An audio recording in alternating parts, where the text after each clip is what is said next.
Well, hello everyone. Welcome to Andrew is very underprepared episode of the Missing Wolves post-game podcast. And again, for people who are watching, our lovely display didn't come up. So there it is. Now it's there. Sponsors. Bam. But I am joined with Sara, Wolves Twitter extraordinaire, one of the leaders of the Wolves Twitter resistance, I'd say.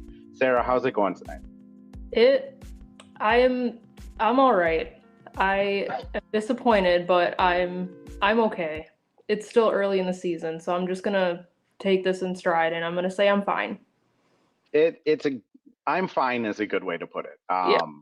I think one of the very few stats that I do have is that the Wolves are 0-5 against teams with winning records, and they are pretty good against bad teams, which that's probably the story and why a lot of fans are feeling just fine, because this was an opportunity for them to kind of prove it. And I think, in preparation for this podcast, I went and looked at what Sara has been saying on Twitter, because again, leader of the Twitter resistance.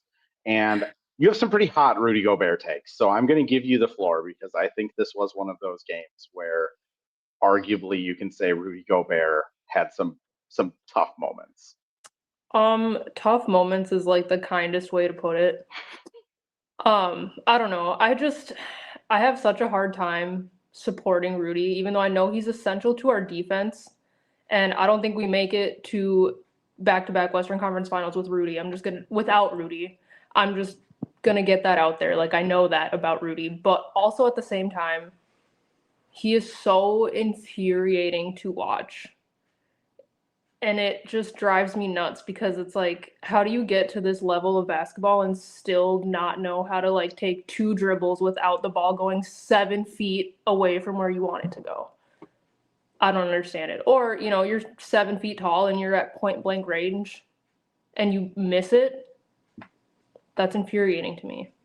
And then on top of that, if you're having a game where like you're not even jumping for rebounds, you're not even attempting to box out, it's like, I have so little patience with Rudy Gobert on so many levels. I'm not even going to get into like the personal stuff, but just basketball wise. Oh, yikes. Yeah, the personal stuff. I mean, I think, the joke is he started COVID in the NBA, and that's tough. And then he's really into like crystals and stuff like that, and like spiritual healing, and he's an interesting fellow. Yeah, I which wouldn't is say, fine. Like, I mean, do yeah. your Hmm. not going to judge you, but like But on the basketball court you almost have to like tonight, be a better basketball player than he is in order to get away with being that way. I don't know. he's odd. That's what I would say. He's just He's different. It's the Aaron Rodgers thing, right? Like when you're an all-pro quarterback, like you can get away with being weird and darkness retreats and ayahuasca, but when you're like not very good for the Jets, like all of that comes back on you. correct. And I think nights like tonight, I mean, Rudy Gobert comes into the game first quarter, 5 minutes with the starters. That's his first stretch. He has 3 turnovers in 5 minutes. One of them he just kind of like punts into the third row. And that was kind of his entire night. Finishes with 4 turnovers. He didn't really affect the game at all. 4.6 rebounds, played 17 minutes. He was a minus 13, which was second to only Dante, which, I mean, Dante I thought was fine. But it is hard when Rudy has a bad game, because it is just so eye-searingly bad, because the optics of it are so bad. Even and when that's Rudy when has you a can good pile game. onto him. Even when Rudy has a good game, the optics are terrible. So like when he has a bad game and the optics are terrible, like I'm ready to flip a table, like set stuff on fire. It infuriates me.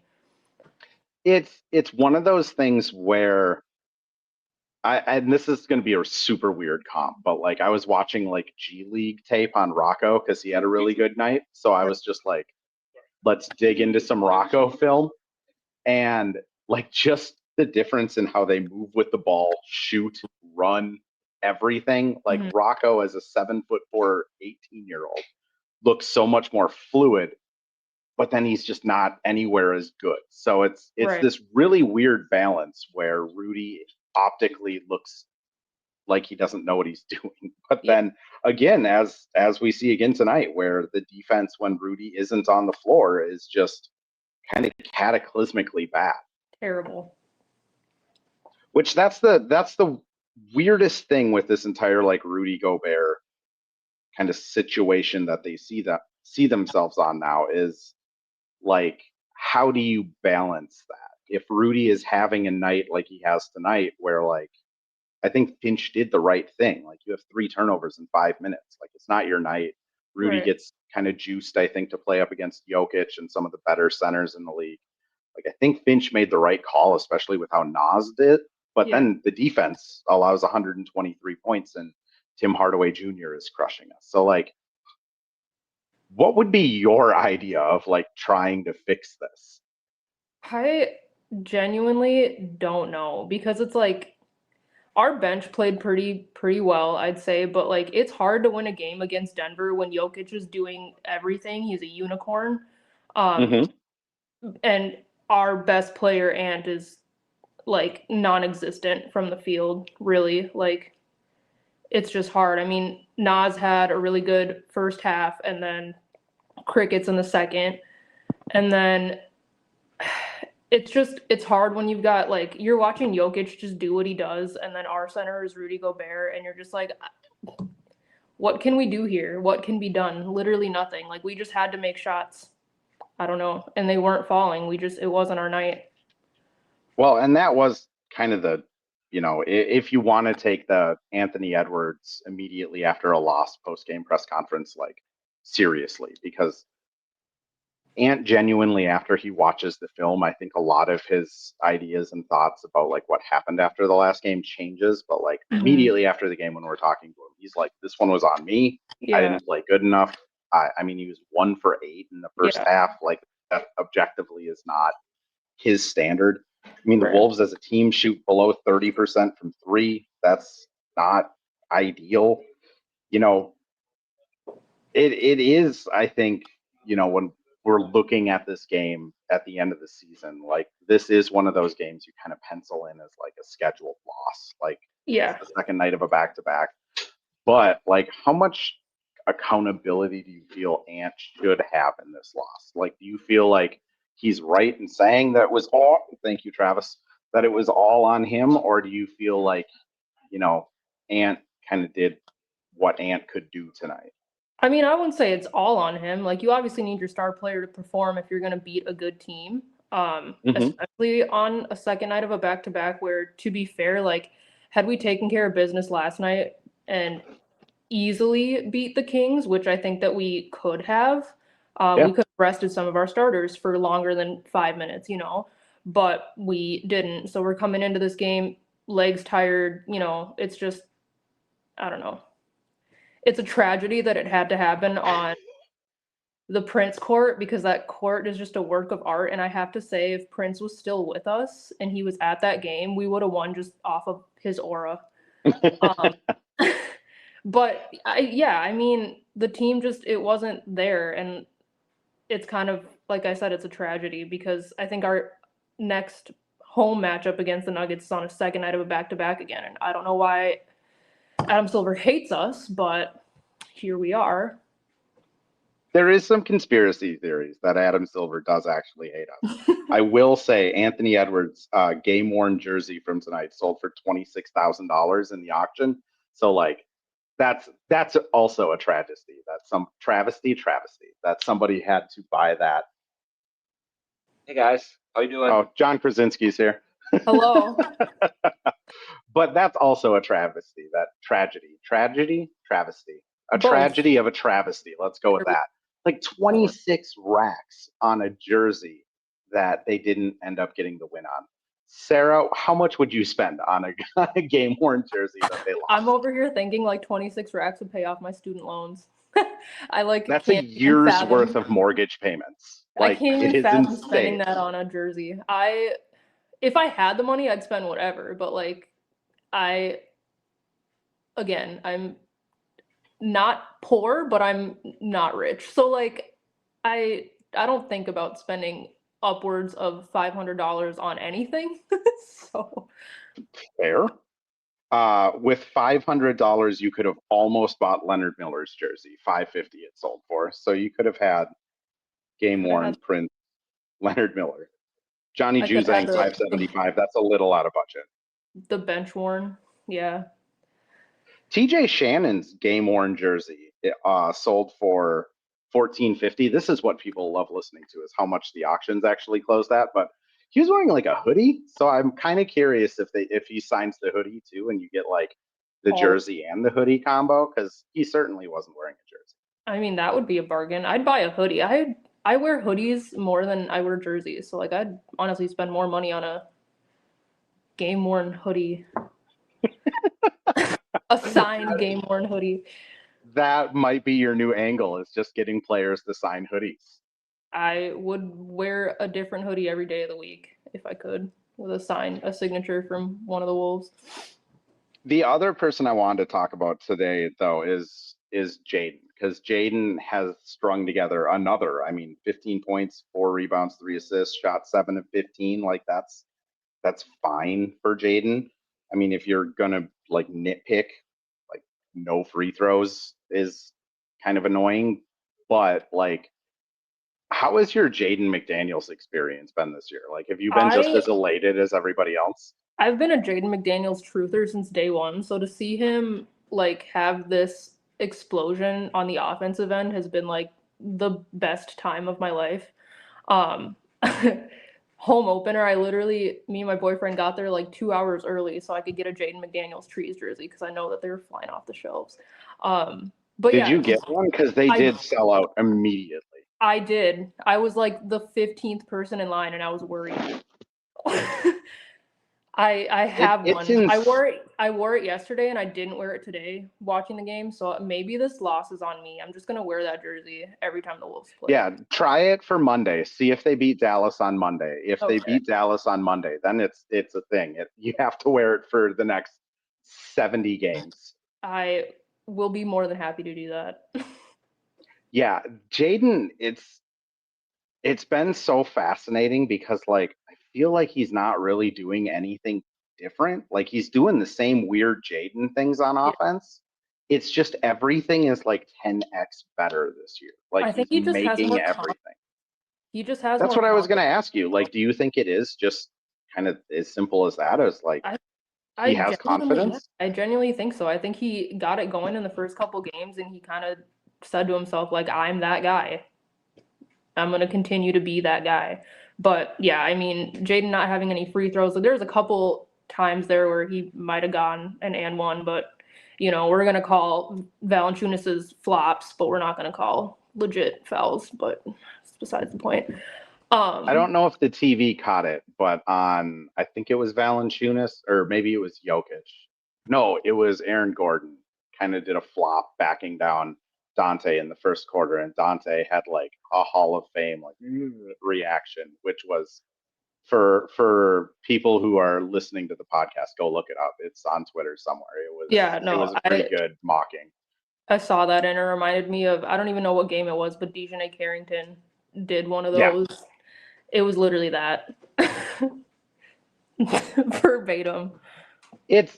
This is a weird sidebar, but like I do have to make the point that like Dante DiVincenzo and Dejounte Carrington are oddly like the two toughest people I've ever watched play basketball. Like Dejounte popping a dry eye contact back in and then Dante just going through a broken nose is ludicrous. I can't. I work in eye surgery, so to watch somebody take a dirty contact from a basketball floor and put it back in their eye, I'm like,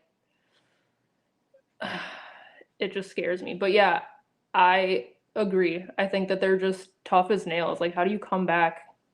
Your nose is like at a 90-degree angle, and then you proceed to just go off. There was a little part of me that was hopeful he would just keep the mask forever. Right. Not doing that. Medically speaking, he should still be wearing a mask. Like that nose is not healed yet. But like midway through the game yesterday, he just like threw it to the side. Like he's done with it, I guess. So not an ideal game from Dante tonight. Again, team worst -17. Honestly, a lot of that was from the first 5 minutes of the game. Professor mentions in the chat here, it's just the defense did look tired. It's always hard to like gauge that because like it's a home back-to-back. They didn't have to like hop on a plane or anything like that. But also that Kings team like played them hard. So I do think there might be some truth to that. What do you think? Absolutely. I mean, the Kings had a bone to pick. We like mollywopped them off their home floor. So of course they're going to try to come and beat us at our home floor. And it was NBA Cup play. So of course they wanted to get a win back. So they came out swinging, and like kudos to the Kings. But it definitely kind of screwed us for today because our entire team was tired. I don't know how else to put it. Also Russell Westbrook. Like I know Sneaker Reporter's still probably in here. Like that's his dude from working in OKC. But like, what are you doing like jumping on Jaden's back for your 10th rebound with like 44 seconds left? Like that, I think that more than anything might have been exhausting. It's just Russell being ridiculous. Well, did you see his tweet today about I guess he had like some milestone he passed. I didn't read the whole tweet. I stopped when he said I never had to chase the stats, and I just kept scrolling. I was like, I'm not going to entertain this because we all know the truth. It's okay. It's one of those things where it's like when you're starting for the Kings and you're in there getting a Leonard Miller rebound with 3 seconds left. Like you're kind of like it is what it is. And honestly, like I would do the exact same thing. Like I'm sure he has contract bonuses around triple doubles. Absolutely. I would do the exact same thing. That like go get your money, go get your stats, go get your legacy, but like don't lie about it. Exactly. That's my whole point. Like I won't judge anybody. The only thing I judge is like if you're going to lie about the vibes. Lie about what you're doing, which is getting a Leonard Miller rebound with 3 seconds left in a blowout. Sarah, I'm going to throw us over to a couple of ad reads. When we come back, if anyone does have questions, comments, vents, I have not seen nearly as many Fire Finch trade Anthony Edwards comments as I got tagged in on Twitter. So I've been pleasantly surprised by you people, all of you viewers and listeners. But ads first, then we'll get to if Finch should be fired. Well, hello. Thank you, Livestream Andrew. This is Ad Read Andrew.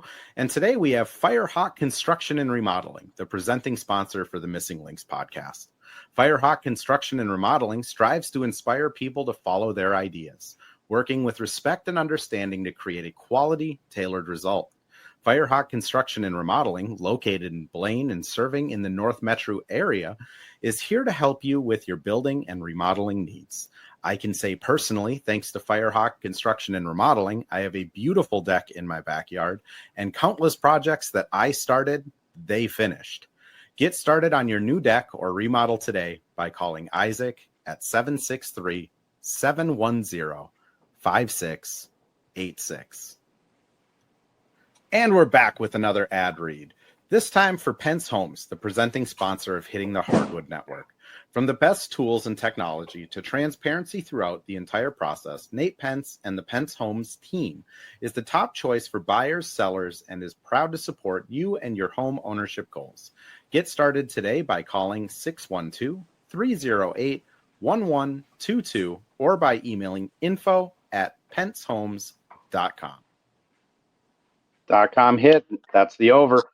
Sarah, I'll leave it up to you first. Of just like, what has your opinion of Chris Finch been this year? I mean, 8-5 team. They're 4th overall in offensive rating, 16th in defensive rating. They're 7th in the West. Just where have you felt Chris has done so far? I try not to overreact just because I just think back to like last season.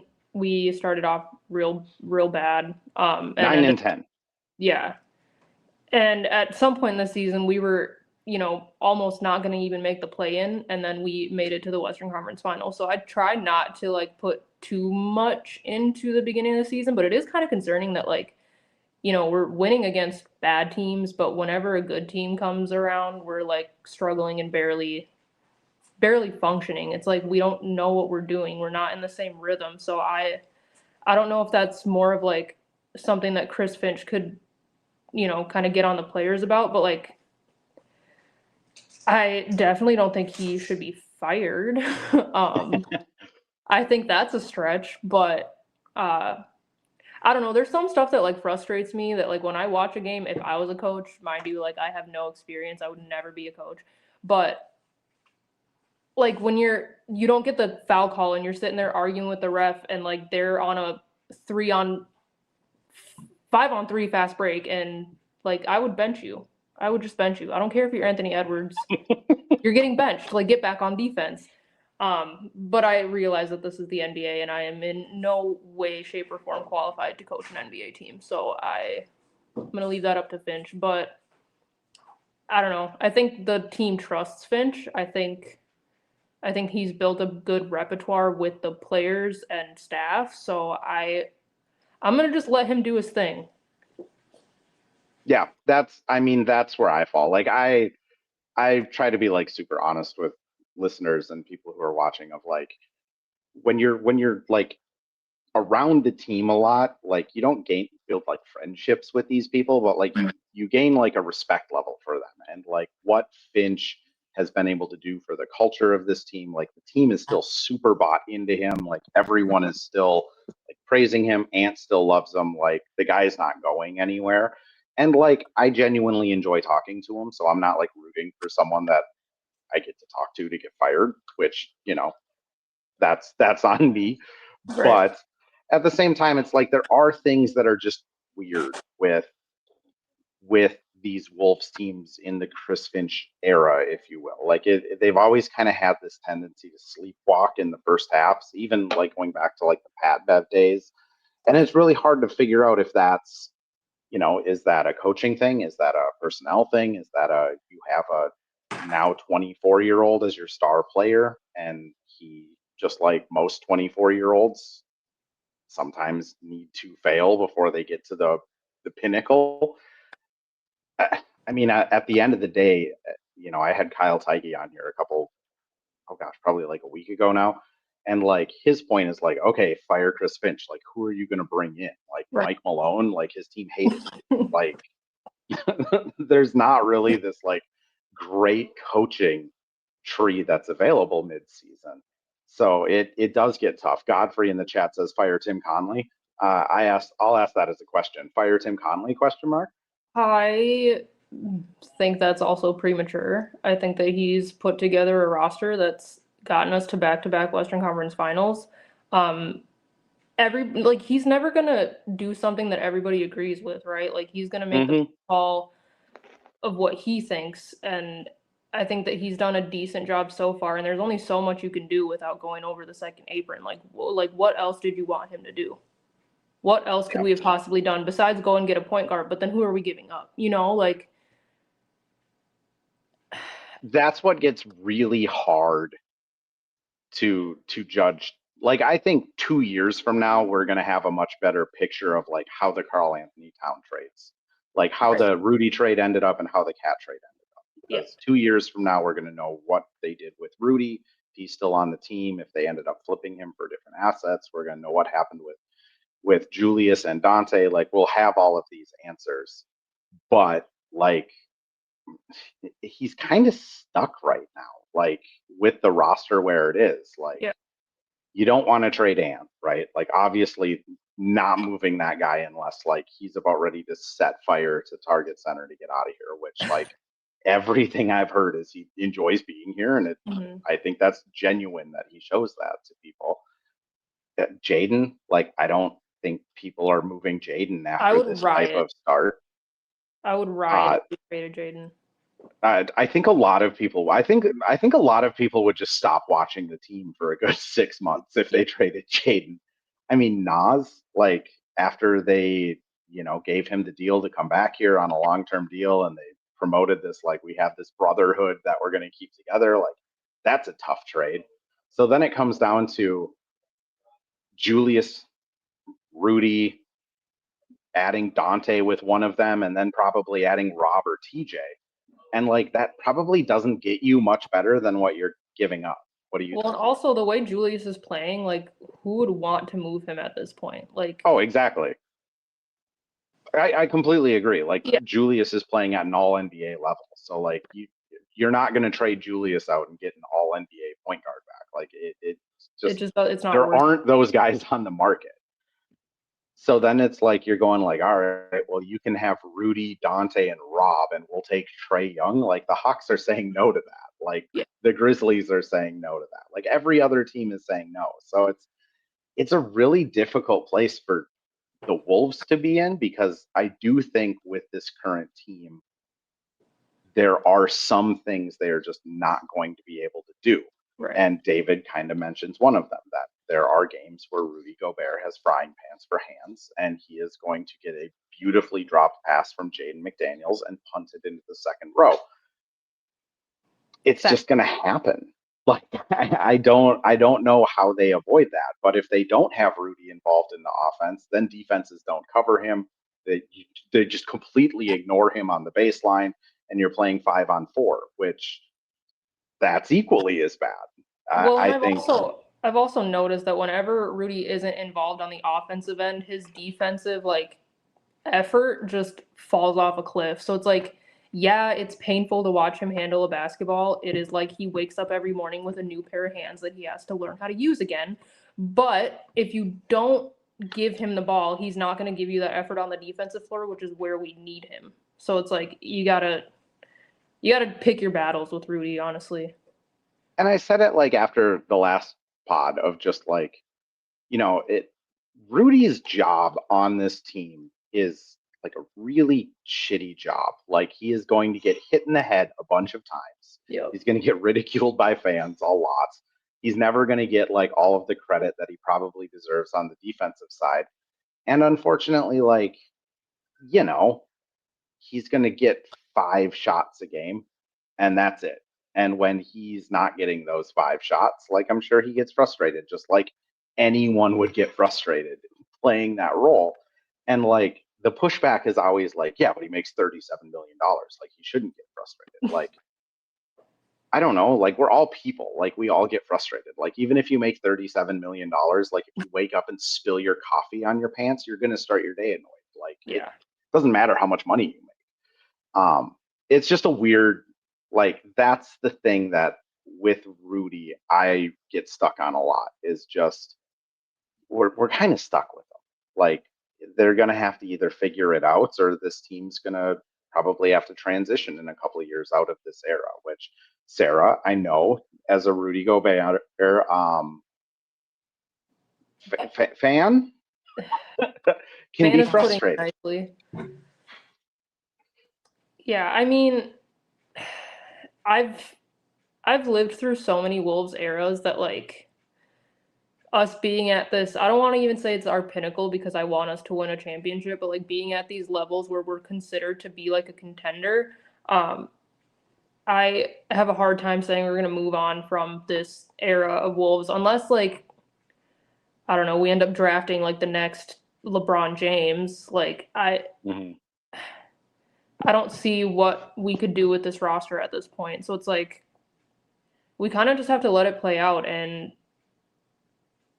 I don't like to get my hopes up, but like I said, last year we were in a spot where it's like, are we even going to make the playoffs? And then ended up going to the Western Conference Finals. And I think that as Ant starts to mature more, Jaden making that offensive leap, we've got Julius playing at an all-NBA level. If Rudy just locks in and does what he needs to do and like focuses on the defense and really shows up when we play, the Jokic's of the NBA versus Sabonis. Like I'm not going to be impressed that you played well against Arvydas Sabonis. I'm just not.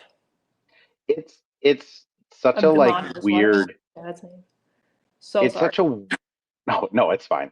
It's such a weird thing with Rudy, and I'll be honest. Like I am kind of a Rudy apologist, just because like I don't know what. Like, I just don't know what at this point in his career he could do to like get better. And like, hear me out on this. Like Rudy puts a ton of effort and time into making sure his body is right. Like that dude for his age is like impeccable. Like how well he keeps himself, like he does like yoga, weights, probably does Pilates, like he does everything to keep his body just so that he can play 70 to 82 games. like he also like is into his holistic medicine stuff and like all of the other things that Rudy Gobert is into, and like has a social life and a life outside of basketball. And like there's only a finite number of hours in a day when you're like in your 30s that you can like spend time practicing. And when you get to the age that he's at, if you're not practicing on something, it's gonna start to drop off like immediately. So like the people that are like, why isn't Rudy doing like tennis ball drills in the off season? Like he is. Like all of the drills he's doing at this point is to maintain the, as David said, like frying pan hands. Like it's not like the dude just isn't working. It's just like he's at an age where like you have passed your like uphill climb to your peak, and now you're just trying to not fall off the cliff. Right. Which is like, that is in a way like a Rudy apologist. I completely agree with that. Like I do think if there was an option to, like, I'll put it like, if there was an option to move off of him, I think they would have done it this last offseason. 100%. I don't think people view teams outside of the Wolves don't view him as an asset. Like it takes an entire year to build your offense and defense around Rudy. No one's going to trade for a 34-year-old you have to spend a year working around. So then it comes to like, are you attaching a first round pick to just dump him and get like random bench player and salary filler? It's just a really difficult situation. You probably said it right. Like you just have to see how it plays out at this point, which, I mean, if there's one good thing, like their core that they're building around for the future is Ant, Jaden, and Nas, and all of those guys are still a couple years away from being at the peak of their powers, which when they're at their peak, who knows who will be here. It honestly reminds me a lot of the Celtics like 7-8 years ago when Tatum and Brown were 23 and 24, and you had, you know, the Gordon Hayward signing and Marcus Smart and all of these players that were supposed to fit in really well with them, and they didn't actually win it until all of those players were pretty much gone except for Horford. Yeah, I think people have a habit of kind of just, you know, jumping the gun and overreacting to a lot of things. And like, yeah, it's frustrating. This franchise in Minneapolis and Minnesota itself is like a basketball minded place. So like all of us are really in it, and we're frustrated, and we want that championship and we want it yesterday. But it's like, I know that people don't want to hear this because it's been 30 plus years, but like just be patient. Like we've got this, you know, I'm going to go out on a limb and say Ant is top 6, maybe top 5 in the NBA. We've got Julius playing at an all NBA level. Like you said, we've got Jaden making this offensive leap. Nas Reed, people can crap on him all they want about his slow start, but like he's also human, and I am giving him all the grace in the world for what he's gone through in the offseason. But yeah, I have confidence in our guys, and I think that within a couple years, like the roster is obviously going to change, and even if on paper some of these players we get aren't as good, they could fit in better with the system, and boom, championship run. That's 100% what it is, you know, 2 years from now, Julius is not on a $30 million contract, I would assume. Right. Rudy might not be on the team. Mike is retired. I mean, I think this is probably his last hurrah. Dante might not be on the team. Like, Johan might be our starting center for what it's worth. It'll be a completely different roster, but you'll have 27-year-old Nas, 26-year-old and 26-year-old Jaden, which, I mean, if there's one thing that like covering the team, like I don't think Jaden plans on going anywhere. Like he's looking into like preschool for his kids. Like Nas isn't going anywhere. He loves it here. He knows that like nowhere else is going to have a honk if you love Nas Reed sign. And like Ant, everything I've heard from in the 3 years I've been covering the team kind of up close, like everything I've ever heard is that he loves it here. So like, yes, you can say, but like Luka got traded, or yes, you can say Jimmy Butler worked his way out of Minnesota and then Philly and then Miami.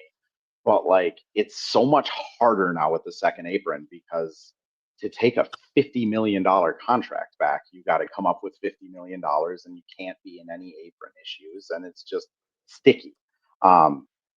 David asked a good question here that I'll just pose over to you. When is it time to call it quits on the Rob Dillingham project? Because I'll kind of agree with David tonight. It was a tough Rob game. Yeah, I mean, I hate to say it because I do love Rob, but I think that I'm going to give him this season and see if just getting playing time under his belt, like, ups that level of confidence and makes him, you know, more comfortable on the court, because he's got the skill set. I mean, he's small, obviously, but he's not a bum. Like, watching him play, like, he really tries hard. Yeah. And I think that, I don't know, like, it's hard to be in the NBA and kind of not know if you're going to play or not know what mindset you need to be in. Like, am I going to just ride the bench all game, or am I just going to have to be ready to go on a whim? Am I going to get garbage time minutes? Or are they going to have me go in when it matters? Like, it's hard to mentally prepare for that and then go out and perform. Like, that's such a tough mental battle. And we're 12, 13 games into the season where he still hasn't really gotten, like, he's definitely getting more consistent minutes this season, but it's not to a point where I'd say, like, okay, he knows what he's going to get every night and he can mentally prepare for it. So, like, I think I'm going to give him this season and see how he does. If by the end of this season, after getting more playing time, he's still not performing at the level we need him to, then I'm out. But I feel pretty similar. The one thing I will say is Rob Dillingham is probably going to have a Josh Minot type moment on his next season, or on his next team, where if Rob gets traded after this season, or, like, let's say they pull the trigger like this, which, again, to be clear, my choice A is Rob Dillingham is really good, because he's just a good young man. I'll sound old and say it that way. Like, okay, but if he gets traded, literally, like, if he gets traded to, like, Brooklyn, he's gonna put up Cam Thomas numbers. Like, that guy is elite at getting open. He's small enough to where he's gonna draw fouls. Like, wherever he goes next, if it's not a winning situation, he's gonna get, like, a ton of buckets. I just don't know at this point in his career how he fits in with, low turnovers, low mistakes. Like, you got to hit your shots when you get your opportunities. Right. Like, the biffed fast break layup tonight was just like one of those, like, oh, buddy. Yeah, like, face palmed right there. I was like, you just can't. Yeah. All right, Sarah, I think we'll call it there. We're hitting the 40-minute mark or so, but I do give anyone who comes on this pod the opportunity to plug anything you would like. I have had everything from please go listen to my podcast to go donate blood. The floor is yours. I don't really have anything to push. I have nothing, man. Follow me on Twitter, I guess. I don't know. Stay locked in with the Wolves. Don't give up on us. Stop overreacting to things. And it will be fine. Yeah, it will be fine. We'll be good. I don't know when it'll be fine, but at some point it will be fine. It's going to be fine at the end of the day, and if it's not fine yet, then it's not over. So, right. Like, we're going to just be here until they win a championship. They can't go, like, theoretically, we probably live for, like, another 80 years with, like, medical technology. Like, they can't lose for 80 straight years again. Like, even the Cubs couldn't do that. So, like, at some point it will be fine. I don't know, man. The Vikings are pushing it. We don't need to talk about the football in this town. Like, the Gophers just got blown out. The Vikings are miserable. Like, this is woof. All right, Sarah, I appreciate you coming on. For everyone else, we will be back live after who are we playing? The Mavericks on Monday. I am going to be putting out some extra stuff on socials tomorrow, too. I'm going with a player to a pretty cool, like, charity event thing. So keep your eyes open for that. I don't know why it's stay open to that. Keep your peepers peopled. Keep your peoples peopled. And we will be back on Monday.